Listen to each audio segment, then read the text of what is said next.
शाम को जब अभक्ष वस्तुओं का मांस मदिरा आदि का पान करके अजामिल आया तो उसे भी वैश्या ने समझा दिया कि आप कुछ कहेंगे नहीं, संतों की सेवा करेंगे मन से।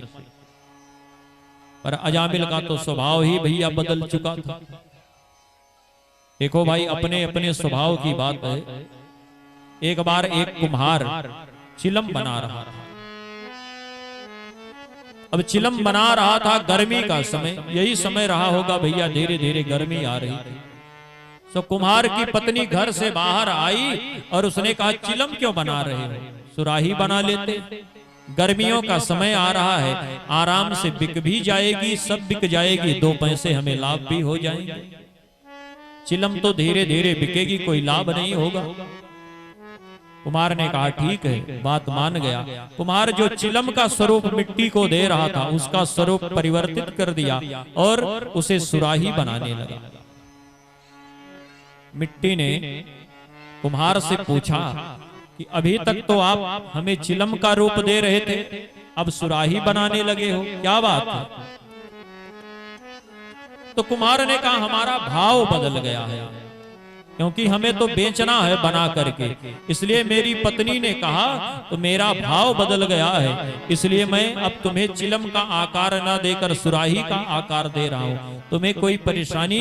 मिट्टी ने कहा, हमें तो कोई परेशानी नहीं, हमें तो आनंद है, तुम्हारा तो केवल भाव बदला है, हमारा तो स्वभाव बदल गया। कुम्हार ने पूछा क्यों? मिट्टी ने बड़े गदगद होके उत्तर दिया कि चिलम बना रहे थे, चिलम बनती तो मेरे मुख पर आग रखी जाती और मैं भी जलती, लोगों को जलाती। अब तो सुराही बन रही हूँ, मेरे अंदर जल भरा जाएगा, मैं अंदर से शीतल रहूंगी और जो पिएगा वो भी शीतल होगा, मैं भी शीतल, उसे भी शीतल करूंगी। बोलिए भक्तवत्सल भगवान की जय। इसलिए स्वभाव होता है अपना अपना। इसलिए अजामिल जैसे तैसे पत्नी के कहने पर, क्योंकि कहा था कि अगर तुमने संतों को कुछ भी कहा तो मैं तुम्हें छोड़ के चली जाऊंगी, बस इसी बात से अजामिल डरता था भैया।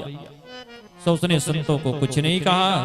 संत महात्मा रात भर रहे, सुबह जाने लगे तो संतों ने अजामिल से कहा, महाराज अजामिल, आप इतने बड़े भगवत भक्त हो, हम चाहते हैं कि आप अपने हाथ से कुछ दक्षिणा हमें दे दो।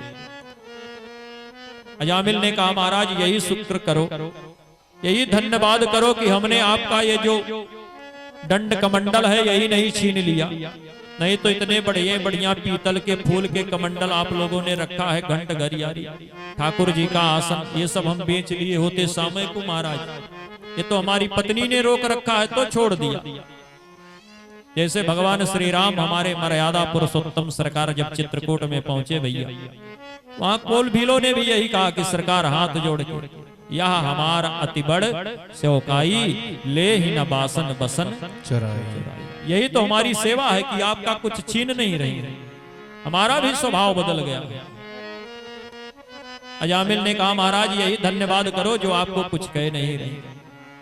संतों ने कहा, भैया रुपया पैसा की बात नहीं कर रहे, पर दक्षिणा लिए बिना जाएंगे नहीं।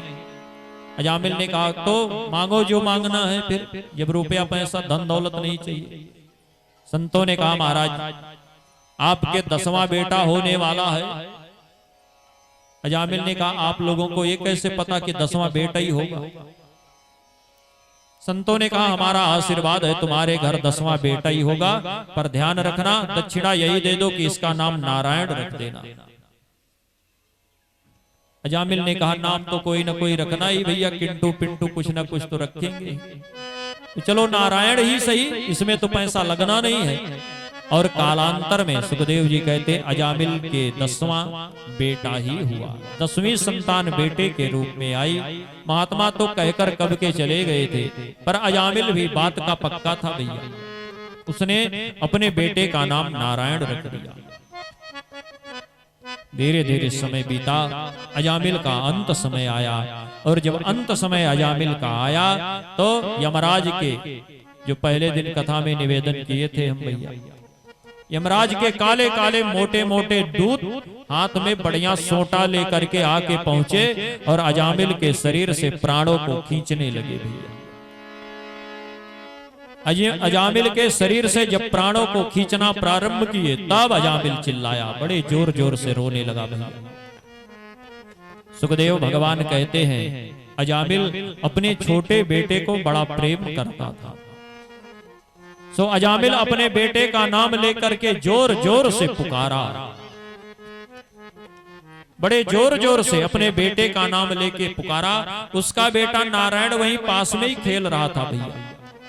दूरे क्रीडन का सक्तम, थोड़ी ही दूर पर उसका बेटा खेलने में बिल्कुल मस्त था। क्रीडन पुत्रोपचारितम, अब अजामिल जोर जोर से गृणन पुत्रोपचारितम, बड़े जोर जोर से अजामिल चिल्लाया, अरे बेटा नारायण मेरी रक्षा करो, अरे बेटा नारायण मेरी रक्षा करो। सुखदेव जी कहते हैं उसका बेटा तो खेलने में ही मस्त रहा, आया नहीं, पर भगवान के पास ही आवाज पहुंच गई और ठाकुर जी के पार्षद आके वहां पहुंच गए। चार हाथ वाले भगवान के दिव्य पार्षद पहुंचे। अजामिल को जो यमराज के दूत उसके शरीर से प्राणों को खींच रहे थे, तो एक धक्का मारा, जाके दूर गिरे भैया, अजामिल को स्वस्थ कर दिया। अब चिंता मत करो भैया, हम आ गए हैं, तुम्हारी रक्षा करेंगे। यमराज के दूतों ने कहा भैया तुम चार हाथ वाले चमकीले कहां से आ गए चमकती शरीर लेके? भगवान के पार्षदों ने कहा हम नारायण ठाकुर जी के पार्षद हैं। अरे अभी अभी तो इसने हमारे स्वामी जी का नाम लिया, बुलाया है नारायण। यमराज के दूतों ने कहा भैया गजब कर दिया, अरे अपने बेटे को बुलाया है। भगवान के पार्षदों ने कहा भैया कुछ भी हो, पर इसने नाम तो मेरे स्वामी का ही नारायण का ही लिया है, इसलिए मुक्ति इसकी पक्की है, ये तो अब भगवत धाम को जाएगा। अयम ही कृत निर्वेशो जन्म कोट्याम हसामपि, इसने तो करोड़ों करोड़ों जन्मों के पापों का नाश कर लिया है, जो इसने मरते समय नारायण का नाम ले लिया भैया। और गोस्वामी बाबा ने भी हमारे बड़े भाव के साथ गाया है भैया कि मरत हूं जासु नाम मोख आवा, मरत हूं जासु नाम मोख आवा, मरत हूं जासु नाम मोख आवा, मरत हूं जासु नाम मोख आवा, अधमाओ मोकोत होई श्रुति गावा, अधमहु मुकुते होई श्रुति गावा, अधमाओ मोकोत होई श्रुति गावा, अधमहु मुकुते होई श्रुति गावा। जो मरते समय भी कोई भाव से कुभाव से जैसे भी नारायण का नाम लेता है उसकी मुक्ति हो जाती है। अजामिल ये सब अपनी आंखों से देख देख करके हैरान रह गया भैया। यमराज के दूतों को भगवान के दूतों ने भगा दिया, वहां से खदेड़ दिया और अजामिल को परम गति की प्राप्ति हुई। क्यों? सुखदेव जी कहते धोखे में इसने भगवान का नाम लिया था। वैकुंठ नाम ग्रहणम, भगवान श्री हरि का नाम इसने क्यों लिया?